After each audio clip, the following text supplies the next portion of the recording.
Yesterday, a San Diego Superior Court judge lifted a gag order in the case of convicted sex offender John Gardner, who pleaded guilty to the murders of Chelsea King and Amber Dubois. KPBS reporter Amita Sharma spoke with the parents of Chelsea King earlier this week. She joins me now with more on the story. So what does it actually mean, lifting the gag order?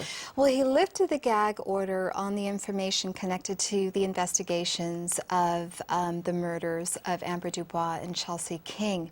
But at the same time, he did not authorize anyone to release that information.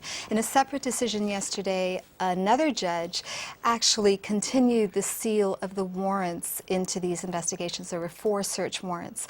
And so right now, we stand by and wait to see whether the media asks for this information. And if the media does ask for the information, what is it that would be released?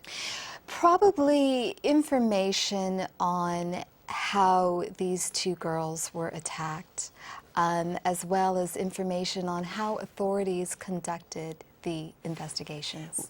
What did the King family say about why they didn't want the gag order lifted?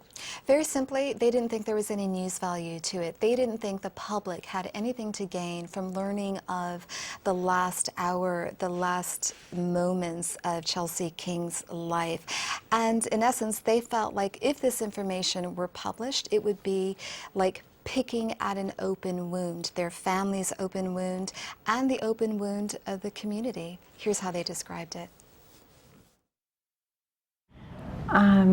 There's no one that can convince me that the brutal details of what happened to Chelsea is necessary, is relevant, is something that the public needs to be aware of.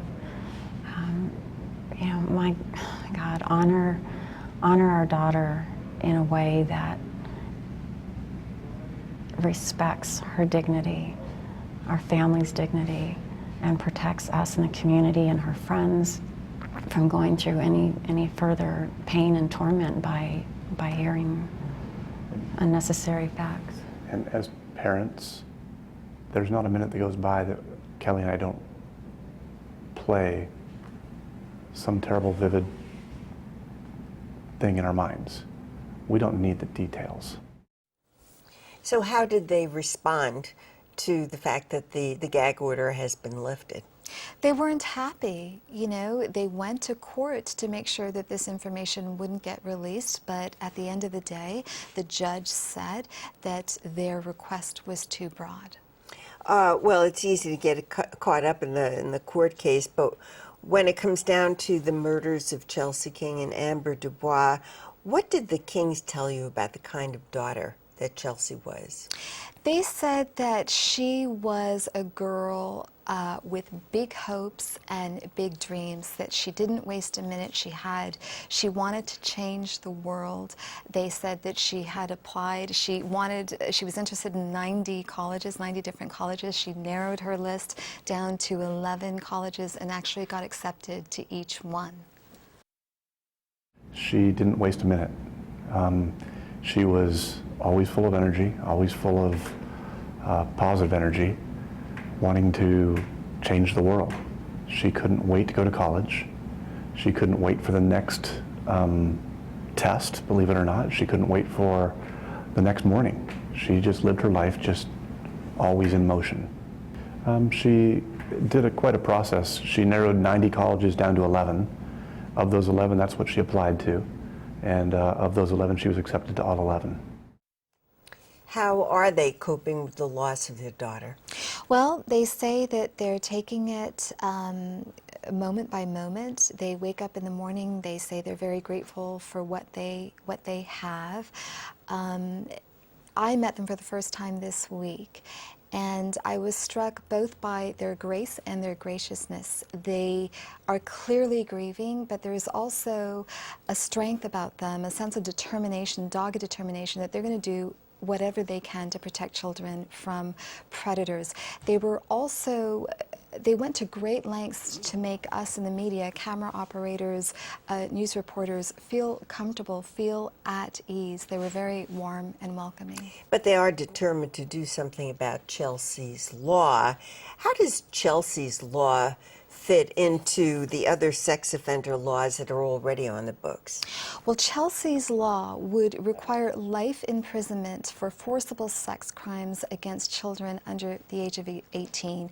As we have said before on this program, there are laws already on the books that would do that. Had they been applied properly in the case of John Gardner, when he first engaged in a crime like this, when he molested a 13-year-old back in 2000, that he would have been put away for far longer than the 6-year sentence that he served. I spoke about that to Brent King, and I said, I asked him how John Gardner's case had affected his view of our criminal justice system, and here's what he said. So as a parent, you assume that the system's there to protect. You never assume that your daughter is going to be taken by a predator while she's on a run in a park. You don't assume that. You worry about terrible things, but you don't worry about that. Given the fact that these laws apparently are on the books. You trust. So we know that there are gigantic holes inside of the laws that are currently there. And part of Chelsea's law is to address the ones that we see that are most glaring. When will they have a chance to address John Gardner and what he's done? John Gardner is due to be sentenced on June 1st to 2 consecutive life terms without the possibility of parole. The day of the sentencing is when the parents of both Chelsea King and Amber Dubois come face to face with John Gardner and get to tell him how they feel about what he has done. And I asked both Brent and Callie what they plan to say to John Gardner, and here's how they put it. Again, every night when I go to bed, I'm writing my words. And I have not put any on paper, they're in my mind.